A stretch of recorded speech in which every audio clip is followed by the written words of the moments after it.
আপনি অভিনয় করবেন? হ্যাঁ, অভিনয়? হ্যাঁ না মানে আমি হ্যাঁ এখানে করবেন জব করবেন। না না না রিসেপশনিস্ট। করবেন, হ্যাঁ আপনি মানে অভিনয় শুনুন না, করবেন। আমি কোনোদিন ঝা অভিনয় বাবু, না ঝা বাবু, মানে- आ रहे हैं। এদিকে আসুন। फिर क्या हुआ? আপনাকে দুদিন বলেছিলাম না? हाँ 2 মিনিটস। আমার পরবর্তী ছবির হিরোইন। নামটা কি বললেন? চৈতার রয়। জয়িতা রয়। পারফেক্ট। কিন্তু হিরোইন लेकिन मेरा पैसा वो वाला एडवांस। ঝা বাবু, ওসব অ্যাডভান্স ছাড়ুন, আপনি একটা নতুন এগ্রিমেন্ট পেপার রেডি করুন। কিন্তু আমার আমার কথাটা শুনুন, আমি কোনোদিনও অভিনয় আবার অ্যাডভান্স কোথা থেকে যে এত অ্যাডভান্স দেব? আপনার পরশুদিন সকালে কোনো কাজ নেই তো?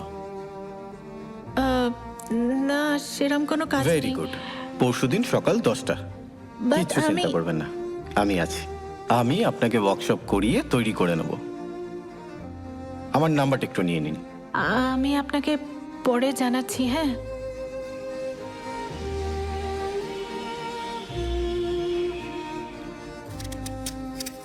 মা, কিরে চাকরি পেয়ে গেছিস? না হয়নি?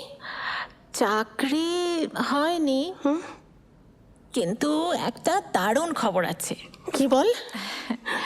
আমি যে প্রোডাকশন হাউসে রিসেপশনিস্টের ইন্টারভিউ দিতে গেছিলাম, সেখানকার একজন ডিরেক্টর এসে আমাকে দেখে বলে আমি ফিল্ম করব কিনা। ফিল্ম? কি আর বলছিস? শুধু তাই নয়, একেবারে হিরোইনের অফার। ও মা, এ তো দারুণ খবর। তুই পারবি সিনেমা করতে? আবার সেই সিনেমা? আমি বলেছি না এ বাড়িতে সিনেমার কোনো আলোচনাই হবে না। ব্যাস ঠিক আছে, তুমি চুপ করো। আমি কথা বলছি তোর সঙ্গে। হ্যাঁ তুমি যাও, ভেতরে যাও। আরে যাও না ভেতরে।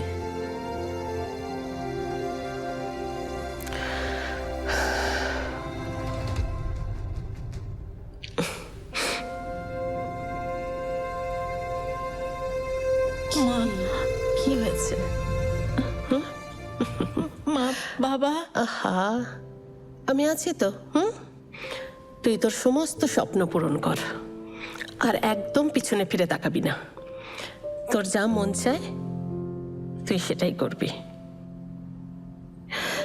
আর কেউ না থাক, তোর মা সব সময় তোর সাথে আছে।